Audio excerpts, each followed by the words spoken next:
When my brother went to the bathroom, Angela got up and rolled me into a secluded room. What the heck are you doing? Shut up. Just listen to me. You're not coming to me and Gary's wedding, and that's final. But why? Because you're a cripple. It's gross. And don't mention this to Gary either. Just make up your own excuse.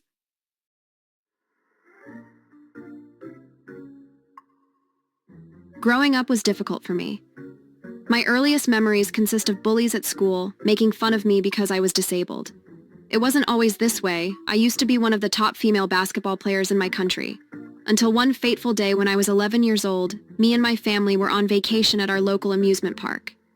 I really wanted to ride this one specific ride that I was a little too small for, but my mother said no. I just had to have my way, and I waited until my mother was busy tending to my little brother and snuck over to the ride. I snuck past the guard that was checking everyone's height because I knew he wouldn't let me on either. Once on the ride, I was strapped in, but I could tell something was wrong. All of a sudden, the ride started spinning and twirling, and my restraints were becoming loose. I screamed, but it did no good, and at once I was flung from the ride.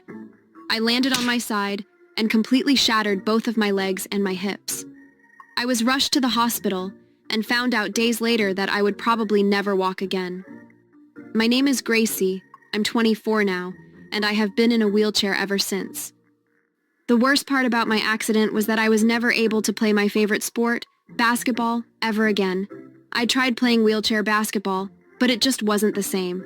On top of this, ever since my disability, I have always had trouble making friends. During school after my accident, I was bullied relentlessly. There was this one kid, Nick, and he was the meanest person I had ever met. I remember one day during lunch, all of my friends had grouped together at a table and were gossiping and telling secrets, which of course was one of my favorite things to do. Anyways, I rolled over to them and tried to join, but Nick stood up and pointed at me and told everyone I was a cripple, and that cripples can't be trusted with secrets. I never forgot that day, but it changed me for the better, because it made me decide that I would never be excluded from my disability ever again. One person that was on my side the whole time was my brother Gary. He was always there for me and defended me from the bullies. If he got word of someone being mean to me, he would beat them up, disregarding the consequences. He's a couple of years older than me, making him 26, and he just gave me some huge news. He told me that he was marrying his girlfriend Angela, telling me she was the love of his life. When he dropped this news, red flags immediately started shooting up.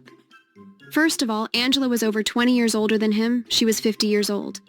On top of this, I had heard through the grapevine that Angela has cheated on every boyfriend she has ever had. This clearly was not the type of girl I wanted my brother to marry, but decided to keep this to myself at first because I wanted to spare my brother's heart. But now it had gone too far, and they were getting married. See, I had a hunch about what Angela was really after. My brother was rich. He had started a tech company during the dot-com boom, and he had sold the company some years ago and is now worth millions of dollars. My brother couldn't see these ill intentions like I could, and instead insisted that we get together to celebrate, to which I painfully agreed. Fast forward to that weekend, and I arrived at my brother's house to meet his new fiancée. When she opened the door and looked down at me in my chair, she had a look in her eye that was all too familiar for me. It was the look of disgust and disdain. You're his sister? The one he loves so much? Yes, I'm Gracie. Is that so hard to believe? My brother saw me and invited me inside immediately. He told me all about their wedding plans and the things they plan to do with their lives. I loved catching up with my brother, but I noticed that Angela didn't smile once. She didn't even seem to care about the plans my brother was making. When my brother went to the bathroom, Angela got up and rolled me into a secluded room. What the heck are you doing? Shut up. Just listen to me. You're not coming to me and Gary's wedding, and that's final. But why? Because you're a cripple. It's gross. And don't mention this to Gary either. Just make up your own excuse. It felt like I was thrown back into my troubled youth, as I was once again being excluded because of my disability. But I knew that I would not let this slide anymore. I was older and much stronger, and I was going to take a stand.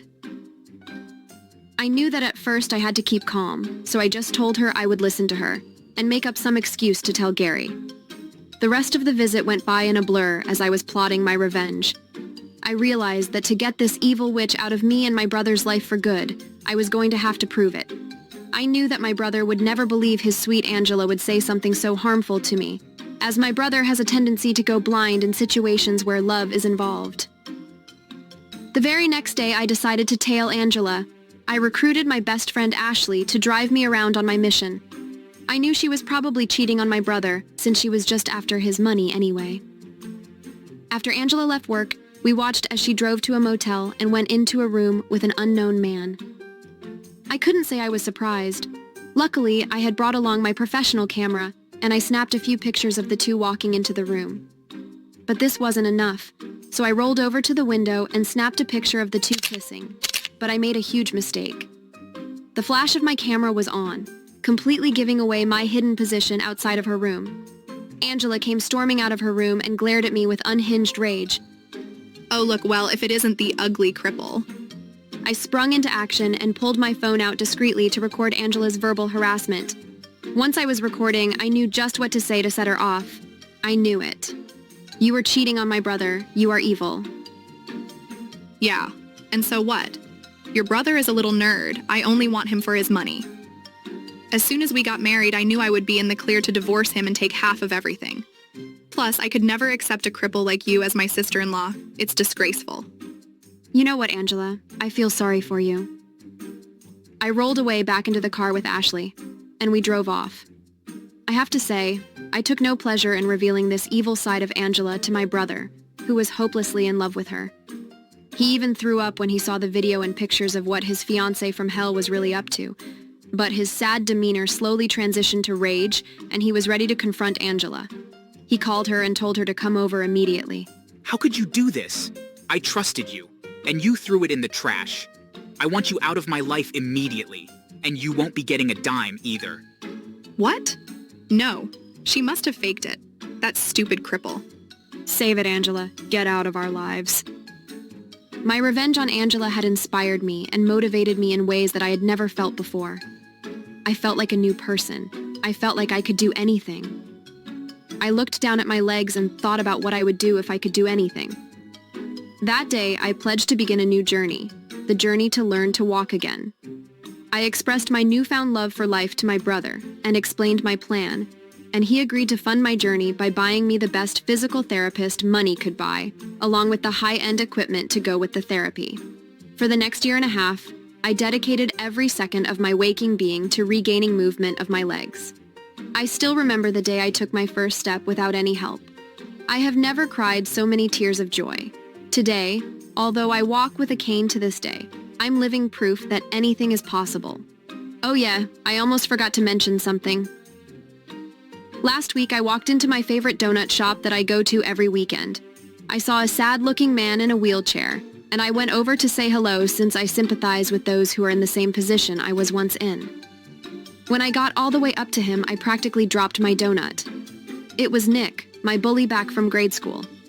He explained that he had been in a tragic car accident, which left him paralyzed from the waist down and was never going to walk again.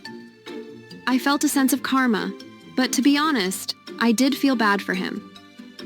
I decided to be the bigger person, and instead of talking down on him, I gave him words of encouragement and referred him to my physical therapist and told him to never give up.